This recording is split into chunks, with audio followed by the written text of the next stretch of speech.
koonkan aadmiga jooga qof kasta kurbadiisiyo kaskiisu hadlayaaho dadku waa kalamaan haddii aad kululaato halla boodin ka shee kaalintaada ka qaado dadku waa kalamaane wixii kula wanaagsan qaar baa kohanayee ha kasoomin dhegayste dadku waa kalamaane intaasi waa kaftan waane markanna ku soo dhowaada xubintii kalamaan arreer kalamaanow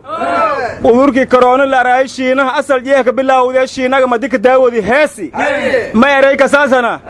ka bogsaday xanuunkii iyo balaayadiise duul kale habeegsado ya eri shiinaha aryaa been badan idaa ma shiinaha af Soomaali yaqaan war shiinaha ka been sheegina sidaas uma heesaan oo waxay dhahan ka bagshan xanyun war Maraykanka heesay markay shiinaha maqleen wuxuuna yiri wuu igu nasto nabaraygu yaal naafaanu ahay aryaadaha talyaanina waa heesa waa war la'dihiin wuxuuna yiri waa salow karoonuhu waa sahashanaye anna miila sara kacay war wal mooshiidin ingiriiska oo macna ra'iisul wasaarishay korona ka dhii ya heesas ku jari madeeyow ingiriis iyo karoona bahay maqasheen nuur cadaan ku tabaahay war ingiriiska macna ra'iisul wasaarishay ka dhii oo dhagan soo heesay karoonuhu wadaad male walalow nukuma haro waan kala tage wahbahay dabiibina weydkaani saragne yari war madoow ingiriiska been ka sheegin sidaas uma heesaane oo waxay dhahaan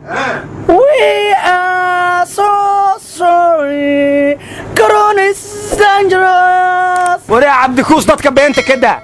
kuwin Elizabeth saa uma heeste war ma haysiin madaxda Soomaalida waxay tiri guryaha ayaan laga soo bixin bulshadiina waxay yiraahdeen waa soo baxaynaa bulshooy waa soo baxaynaa war haaska dhimaatir aan helgooyo beenbeenta naga dhaafa war beenbeenta naga dhaafa eleen bil baan rabnaaye yaka dareen aryaadaha Soomaaliland mugay heesta maqlan iyakuna waxay yiraahdeen waa bay naga dareen show war Cabdillah ma ku dareen nimba waayihiisa ileen meel ku waabo waynu kala fogaanay miyaan ku warramay weli yaaba ka sugayhe maye iyo wad sheekada war koonfur galbeed yeenaas ku jarti midey noo wad sheekada yeeren war Hirshabelle waxay tiri tala waa wareerta tiiru ajaba limbatiisa leeroone tabartaanya waa yeerena war maalin dhaweed waa tii gobolka mudug bandow lagu soo rogay dadkuna waa tay aqbaleen sababtay ku aqbaleen awgaadi maamulka degmada gaalka ayaa mikrofon soo qaatay wuxuuna yiri ogeysiis dadka waxa la ogeysiinayaa si looga badbaado xanuunka safmarka corona guryahooda inay ku jiraan oo aysan ka soo bixin qofkii ka soo baxana najis dhala iyo inankiis weeye najisnimadii u jeebaysayna ilaa hadda oo waana kula yaabay aryaa najis ma wax la yeelaa war mikrofon waxa la yiri Cabdirasaaq Ismaaciil Xasan darwiishna la yiraahdo ku hadlay war Puntland dadka waxa lagu xareeyay boowe koronaha ka xarooda hayahe suuye saane sayte ma yiraaheen war ma aysiin dad corona loo karantiilay oo Puntland u xirnay galmudug ay ku wareejisay marka waxaan la yaabay ma laba dawladood oo dad kala wareegaya warnimay aniga waxaan ku riyooday Axmed Madoobe oo balad xaw laga soo wacay oo la yiri dad looga shakiiyay coronavirus ayaan kugu wareejinaynaa kadibna taleefankii ka dansaday war corona ka hor qurba joogta waa la jeclaa aadna waa loo soo dhaweey jiray markay dal ku soo laabanayaan hadda waxa looga cararaabaa sida corona iyo lugale inay yihiin aryaadaha qurba joogtu markii hore taleefanada dadkay ku dhagansan jireen hadda se shaqala aanay iyo naqdeen oo guryihiin lagu xareeyay oo baagamuuda naqdeen ay shaqaan halow ahayn aysan lahayn wadisaabka iyo mansajarkiyan qaatu bilaahi uga taagana qalalaw iyo waran yaahu war markii hore oo bad jarto ko weerartood ko taleefan dirsood isarta hello my friend hobad arta what you mean ya kari jireen hadrad please my friend ya leeying ma aadin araada qurba joogta hadii laga cabsaday mar dambe illa doornaa ma umaleey shaqaynayay war madaxdiirka qurbajoog ugu weyn soola anigu waan ka shakiyey markuu soo galayay dawladdu managa baartay war inta la karantiilay ayuu fakaday armaxaabiistu ma fakana madaxweynaha cafis u fidiyey beentan iskala fadhiisna meel war ra'iisul wasaare khayra wuxuu ku dhawaaqay xayiraadii inay sii jirayso ilaa amar dambe duulimaadka gudaha iyo dibadda wasaaradda maaliyaddana wuxuu faray cuntada duruuriga iyo daawooyinka inay canshuurta ka dhimaan dadka Soomaaliyeedna wuxuu ka codsaday inay taxadaraan kulamadana yareeyaan arooda maalin kasta ala kulminaad sheegdiin waana isu timaadin kalmaana idinka naftiga maxaa iskugu timideen hadda fadlan idinkoo mahadsan kulligiin ilaaliya dadkiina dalkiina iyo naftiina oo guryihiina jooga mudane ra'iisul wasaare reer kala maama kulmo hayaan laakiin onleen ka wada hadalo hayaan fadlan waa inaad fahantaan khatarta cudurka aryaadaha ra'iisul wasaarihii hore nuur cadde mawdkiisa ma la aasamase waaga qaboojiyow ku jira arooda ra'iisul wasaaraha dadkii aasilhaayna la tababaraha la yidhi wareer kale maanow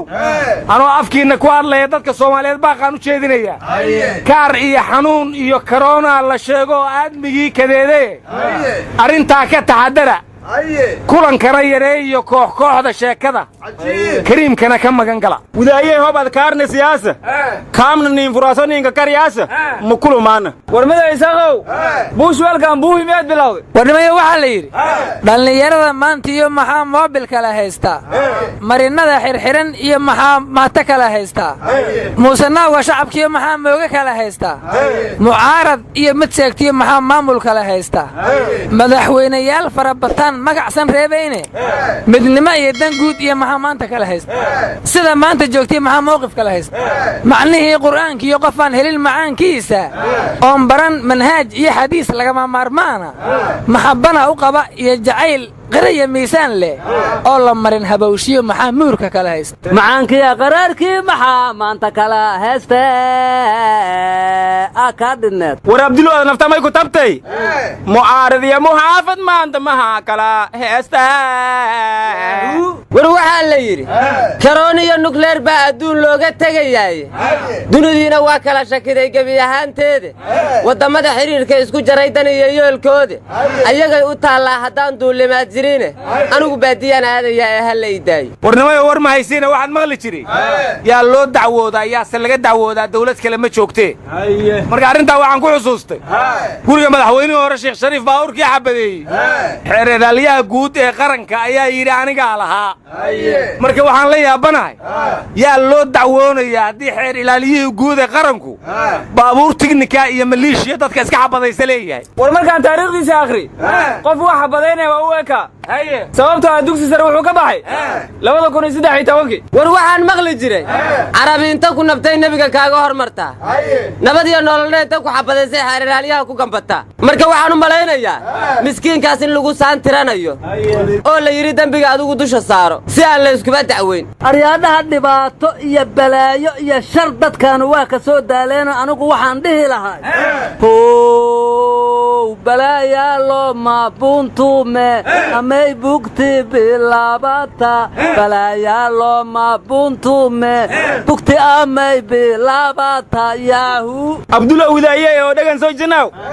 hey bilaayada ninkii rabo bedkaado bunduh kurida bilaayada ninkii rabo bedkaado bunduh kurida hayiga dheel shiribka salsadaadu herega ha dhabate arooda waxaa la yidhi ninka dagaalkaada rabo dooradaada iga cesho ku yidhaahdaa war waxaa kaloo la yidhi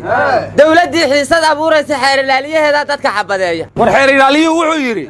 laba baabuur oo is taagneeda nagu soo dhawaatay ciidankuna inta shakiyeen ay xabad bam ka siiyeen banay mahay ay ka bilaabataa balaayo hore loo yiri war xeer ilaaliyaha ma taraafiku ahaa war waxaa la yidhi habeen dheelmad iyo weerar iyo qababac mooyaane xeelad lagu shaqeeyo iyo wanaag laysku dacareeye qalaanqalla garaac iyo haddaad sidaa tanday weyso in quraanyo soo daadataan kaaga baqaya in quraansha soo daadataan kaaga baqaya waa maqlehan u malayha war ma haysiine adduunyadu karoonay ka cabaadaysaa Soomaali soomaalidana masiibo kale ayaa faraha la soo gashay. qawiil miya aryadaha Soomaali qurun iyo qabyaaladu kuma cusbeen ma haddaana la sii kordhiyo koba loo sii geliye war balaayadii koba loo sii geliye degmada Diisoore gobolka Bay 14 qof hal meel lagu dilay waxaana loo dilay argoosi qabiil Kismaayo duleedkeeda ku dhawaad 50 qof ayaa maalmo yar dagaal qabiil loogu dilay beledweyne gobolka Hiiraanna nina xaaskiisii ku gowracay afgooya shabeellada hoosana gabdho yar yar oo saqiiro ah mid 3 jir tahay oo dugsi quraan ka yimid ayaa lagu kufsaday balanbal gobolka Galgaduud gabar yar oo saqiir ah 8 nima kufsataa la yiri marka waxaan la yaabanahay dadka falalkan sameynaya ma karoonay qabaan war karoona wax ka daranay qabaan oo aqligay ka bukaan aryadaha war ma haysiina karoona lacaga lagu helay kufsi xal lagu helaa horta muga ugu horeysa 7 milyan oo dollar dawladdan loo soo shubay oo kaloore ku helayaan USA daana bixisayaa la yiri muga waa yaabanahay karoona qandadiisan ka ordayna qarash ma lagu helaa haddana war abdulla walmooshiidi bilaayo haba dhiid laga dheerka karsadee waa leeri ee 7 haba la siiyay wal kala hawadan war buntina waa tilay hal qof oo karoona qaba anaga la kama helin lacagtan ma laga qadinaya yeedaas qadiidi widay war ma haysiina buu alay jilib xala cirka looga soo dhacay kaftankii la soo dhaaf kululaatay xaajadu dunidii karba galay aan maqli jira war kaftan ma hayna shabaabka waa la duqeeyay in misaal la duqeynay karoona la duqeylay ma aro karoona ma ina bil aadna la dhawaan dhabay war shoonga karoona wuxuu yiri kuma shaybo shaarib ku cadaaday iyo kuma shareecada barto caalim iyo sheekha iyo kuma shahaadooyin loo maadiga u sheegan kuma shiraya kuma shawriya kuma u sheekeeya iyo kuma shishiya meel fog iyo sheeda ka ilaalsha iyo kuma shaxgaab sheeka xuma sheela ku ogaada iyo kuma shibane oo lahayn shuuqa iyo shaaqe iyo kuma shaqaaqada jirtaba wali aan loo sheegin war kuma sheeshid jiidas iyo ay kuma shareero intumaas ma inka dar waay aryadaha idinku haddaba how sheegina